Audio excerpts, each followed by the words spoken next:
जय मसीह की। परमेश्वर का धन्यवाद हो, एक बार फिर से उसने हमें ये मौका दिया कि हम सब उसके वचन को सुनने पाएँ, उससे प्रार्थना करने पाएँ। सो प्रभु यीशु का धन्यवाद हो। आइए हम प्रार्थना करेंगे वचन में चलने से पहले और प्रभु यीशु को धन्यवाद करेंगे। धन्यवाद प्रभु यीशु मसीह आपका। प्रभु जी, आपने एक अच्छा समय दिया प्रभु कि हम तेरे वचन को सुनने पाएँ, तुझसे प्रार्थना करने पाएँ प्रभु जी। और परमेश्वर तेरे वचन के द्वारा प्रभु तेरी महिमा हम सब की ज़िंदगी में और बढ़ती चली जाए। प्रभु यीशु धन्यवाद, बहुत बहुत धन्यवाद प्रभु। तेरे नाम को महिमा जलाल इज्जत देते हैं प्रभु। तेरी महिमा बढ़े, तेरी प्रशंसा हो। प्रभु यीशु के नाम से मांगते हैं, आमीन। आइए हम निकालेंगे नीति वचन 3 अध्याय। और नीति वचन 3 अध्याय जब हम निकालेंगे, और आज हम बात करने वाले हैं परमेश्वर के वचन से कि वो हमें किस प्रकार की सलाह देता है। परमेश्वर की सलाह के विषय में बात करेंगे। परमेश्वर की सलाह उसके लोगों को, किस बारे में बात करेंगे?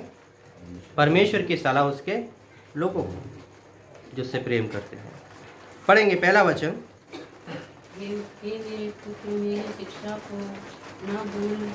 हे मेरे पुत्र मेरी शिक्षा को ना भूलना, अपने हृदय में मेरी आज्ञाओं को रखे रहना।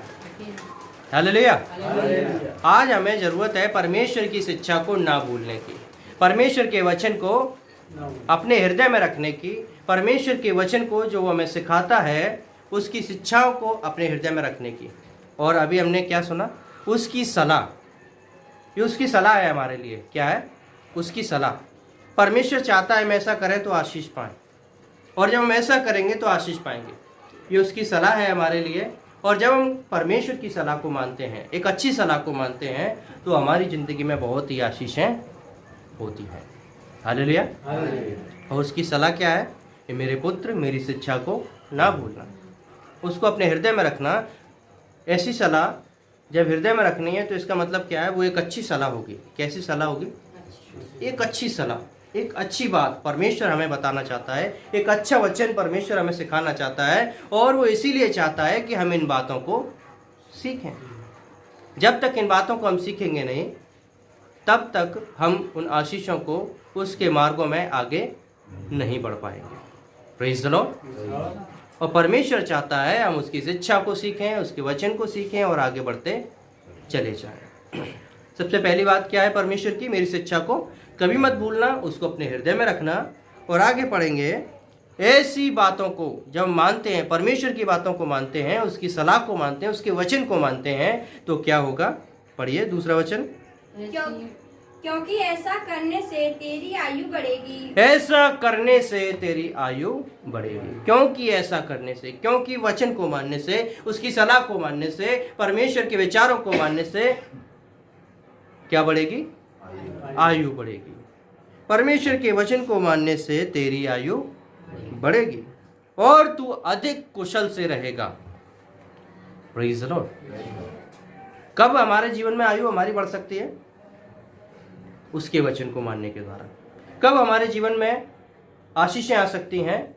उसके वचन को मानने के द्वारा। और कब हम कुशल से रहेंगे, कब हम खुशी से रहेंगे? उसके वचन को मानने के द्वारा, उसके वचन को मानने के द्वारा। और आज जब हम उसके वचन को मानते हैं तो वास्तव में उसका वायदा है, परमेश्वर का वचन वायदा करता है कि तू अधिक कुशल से रहेगा। कब? उसकी सलाह को मानने के द्वारा, उसके वचन को मानने के द्वारा। उसकी सलाह क्या है? सबसे पहली सलाह, उसकी शिक्षा को ना भूलना। उसकी शिक्षा को मत भूलना, ये उसकी शिक्षा है। और आगे पढ़ेंगे, कृपा और सच्चाई तुझसे अलग ना होने पाए। कृपा और सच्चाई तुझसे अलग ना होने पाए, परंतु उनको अपने गले का हार बनाना, परंतु उनको अपने गले का हार बनाना और अपनी हृदय रूपी पटिया पर लिखना। हाँ, परमेश्वर की शिक्षा को क्या करना? सबसे पहली बात, अपने हृदय पर लिखना, अपने हृदय की पटिया पर लिखना। और तुझसे वो अलग ना होने पाए। वचन क्या सिखा रहा है? तुझसे वो बातें अलग ना होने पाए।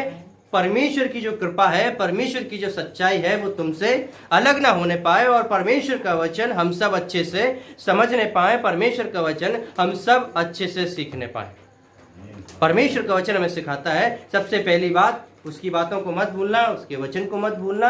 जब हम ऐसा करेंगे तो हमारी आयु बढ़ेगी और हम अधिक कुशल से रहेंगे, अधिक खुशी से रहेंगे। और तीसरे नंबर बात क्या है, कृपा और सच्चाई तुझसे अलग ना होने पाए। जो बातें परमेश्वर ने तुझे सिखाई हैं वैसे ही वो दया दूसरों पर भी करना। Praise the Lord. परमेश्वर सिखाना चाहता है ये बातें हमारे जीवन में गले का हार बनना है। क्या बनना है? गले का हार।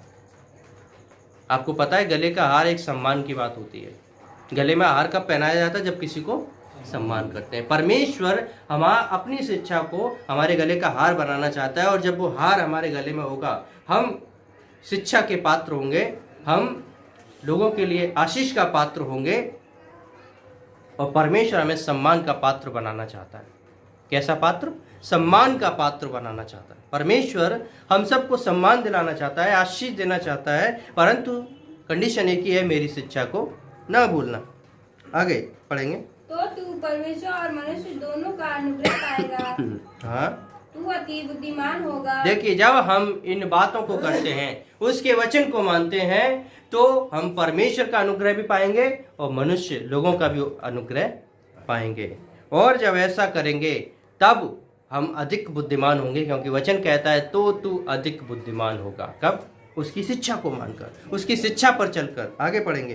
तू अपनी समझ का सहारा ना लेना। तू अपनी समझ का सहारा ना लेना, परंतु संपूर्ण मन से यहोवा पर भरोसा रखना। परंतु संपूर्ण मन से यहोवा परमेश्वर पर भरोसा रखना। तू अपनी समझ का सहारा ना लेना, परंतु हम क्या करते हैं? अपनी समझ का सहारा लेते हैं।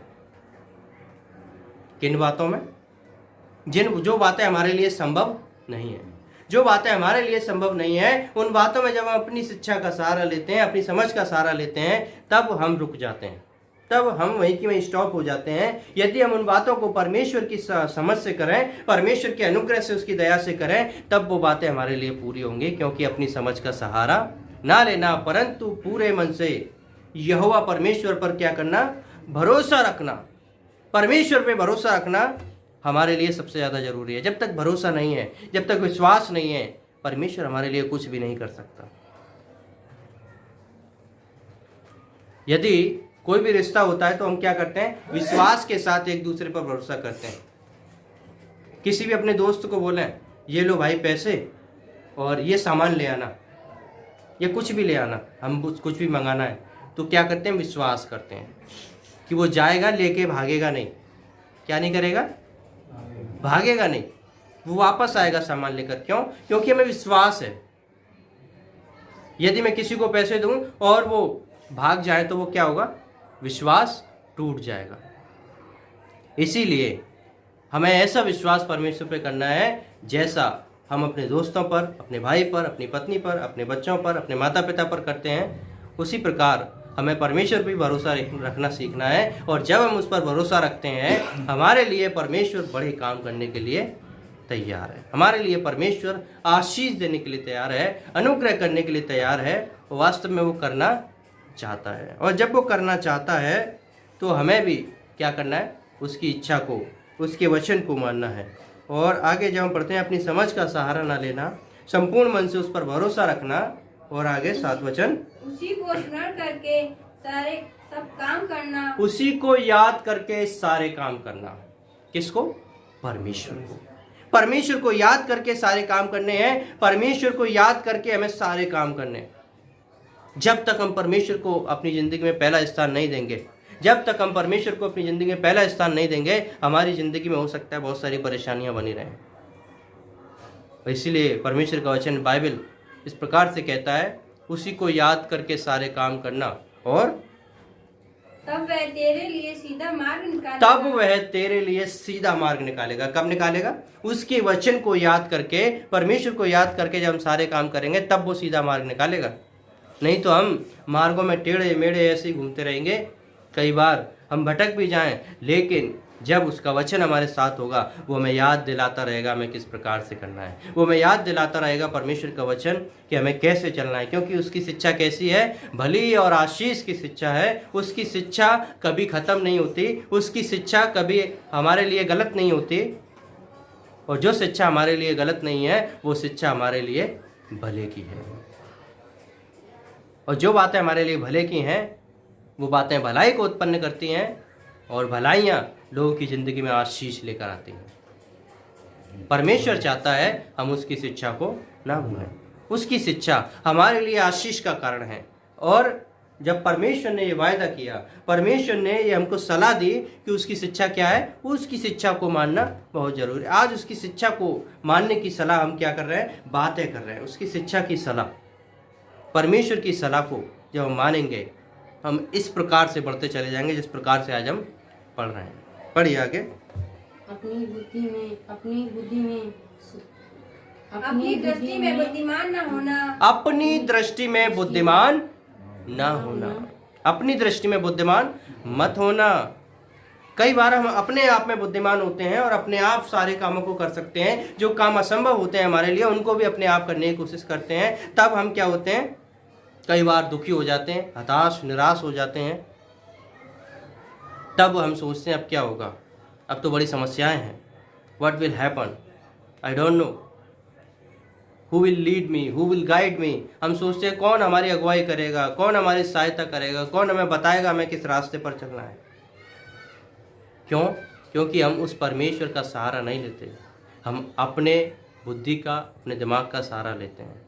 यदि हम परमेश्वर के वचन को पढ़ें, परमेश्वर का वचन इस प्रकार से कहता है, तुम्हारी बुद्धि में और मेरी बुद्धि में ज़मीन और आसमान का अंतर है। तुम्हारे विचारों में और मेरे विचारों में ज़मीन और आसमान का अंतर है। और हमारे विचार कैसे हैं, ज़मीन जैसे हैं। हम ज़मीन की बातों में खोए रहते हैं। आज हम सब अपनी ही बनाई हुई बातों में हमेशा खोए रहते हैं, कभी परमेश्वर की बातों में ध्यान ही नहीं देते। जो भी बातें 99% बातें ऐसी हैं जो हमारी हैं और उनमें हम खोए रहते हैं। जो चीज़ें इंसान ने बनाई है उन्हीं चीज़ों में खोए रहते हैं। लेकिन परमेश्वर का वचन कहता है उसमें बने रहो तो वो तुम्हारे लिए आशीष देगा। यीशु में बने रहो, परमेश्वर में बने रहो और फल लेकर आओ। क्या लेकर आओ? फल लेकर आओ। यीशु में जब हम बने रहते हैं तब हम फल लेकर आते हैं और उस फल के द्वारा बहुत सारे लोग आशीषित होते हैं। आगे पढ़ेंगे। अपनी दृष्टि में बुद्धिमान ना होना और यहोवा का भय मानना और बुराई से अलग रहना। अपनी दृष्टि में सबसे पहली बात क्या है? मैं बुद्धिमान नहीं बनना, अपने आप में बुद्धिमान नहीं बनना, परंतु परमेश्वर का भय मानना सीखना है। परमेश्वर का भय कैसे मानना है? ऐसा नहीं कि वो हमें मार डालेगा, नहीं। भय इन बातों में मानना है कि जो भी हम कर रहे हैं क्या वो सही है, आज जो हम कर रहे हैं क्या वो सही है, कहीं वो गलत तो नहीं है। हमें गलत से डरना है क्योंकि परमेश्वर गलत बातों को पसंद नहीं करता। परमेश्वर बुराइयों को पसंद नहीं करता। परमेश्वर पाप को पसंद नहीं करता। परमेश्वर हमारे जीवन में हो रही गंदगी को पसंद नहीं करता। परमेश्वर पवित्रता को पसंद करता है और परमेश्वर में पवित्र देखना चाहता है। इसीलिए क्या कहता है परमेश्वर? उसका भय मानना, परमेश्वर का भय मानना और बुराई से दूर रहना। परमेश्वर बुराई से घृणा करता है परंतु पवित्रता से प्रेम करता है। परमेश्वर चाहता है हम सब पवित्र हों और पवित्रता में आगे बढ़ते चले जाएं। कैसे वो? पवित्र हों और पवित्रता में आगे बढ़ते चले जाएं। पवित्रता में आगे बढ़कर हम परमेश्वर के राज्य में आगे बढ़ते चले जाएं। और जब हम पवित्रता में बढ़ेंगे हम परमेश्वर की नज़दीकी में बढ़ेंगे। परमेश्वर की यह सलाह है कि हम क्या करें? पवित्रता में आगे बढ़ें, बुराई से दूर रहें, उसका भय मानना। परमेश्वर की सलाह है, परमेश्वर का भय मानना, बुराई से दूर रहना हम सब के लिए बहुत ज़्यादा जरूरी है। Praise the Lord. आगे 8 वचन पढ़ते हैं। ऐसा करने से तेरा शरीर भला चंगा और तेरी हड्डियां पुष्ट रहेंगी। ऐसा करने से तेरा शरीर भला चंगा और तेरी हड्डियां पुष्ट रहेंगी। जब हम उसके वचन को मानते हैं हमारा शरीर भला चंगा और हड्डियां पुष्ट रहेंगी। उसके वचन को मानने के द्वारा हमारी जिंदगी में ये आशीष होंगी। उसके वचन को मानने के द्वारा हमारी जिंदगी में परमेश्वर महान कार्यों को करता है। Praise the Lord. परमेश्वर चाहता है उसकी बातों को माने, उसके वचन को माने और वो हमारे लिए कार्य करे। ऐसा करने से तेरा शरीर भला चंगा रहेगा और तू आशीषित होगा। तेरी हड्डियां कैसी होंगी? पुष्ट रहेंगी। उसकी शिक्षा को मानने के द्वारा, अच्छी बातों को, अच्छे पदार्थ खाने से नहीं, वो हमारे लिए जरूरी है, शरीर के लिए जरूरी है, परंतु हमारी शिक्षा, जब हम भले कामों में बने रहते हैं, परमेश्वर उन शारीरिक ज़रूरतों को भी पूरा करता है। परमेश्वर उन शारीरिक बातों को भी पूरा करता है, और वो आज भी हम सब के लिए तैयार है कि इन बातों को पूरा करे। और आगे पढ़ेंगे। अपनी संपत्ति के द्वारा और अपनी भूमि की सारी पहली उपज देकर यहोवा की प्रतिष्ठा करना। अपनी संपत्ति के द्वारा और अपनी भूमि की उपज देकर परमेश्वर की महिमा करना, और इस प्रकार तेरे खत्ते भरे पूरे रहेंगे। हालेलुया। तेरे खत्ते कैसे रहेंगे? भरे पूरे रहेंगे। कब रहेंगे? जब हम परमेश्वर को सबसे पहले उसका जो है, परमेश्वर का जो है, उसे देना सीखना है। उसके लिए हम क्या दे सकते हैं? अपना समय, अपने जीवन की आशीषों में से कुछ भाग हम परमेश्वर के लिए दे सकते हैं, क्योंकि आशीष देने वाला कौन है? परमेश्वर है। Hallelujah, praise the Lord. वो चाहता है हम बढ़ते चले जाएं, वो चाहता है हम आशीष पाएं। आइए हम प्रार्थना करेंगे, प्रभु यीशु को धन्यवाद करेंगे। आज जो वचन हमने सुना है ये आशीष का कारण है। धन्यवाद परमेश्वर, तेरे वचन प्रभु जी आज जब हमने सुना है प्रभु जी, इसके लिए हम प्रार्थना करते हैं परमेश्वर पिता, हम सबके साथ हुई है, हम सबकी सहायता करें। तेरा वचन सुनने के लिए आपने हमें बुद्धि दी, ज्ञान दिया, इसके द्वारा हम आशीष पाएँ, अनुग्रह पाएँ। धन्यवाद यीशु मसीह के नाम से मांगते हैं,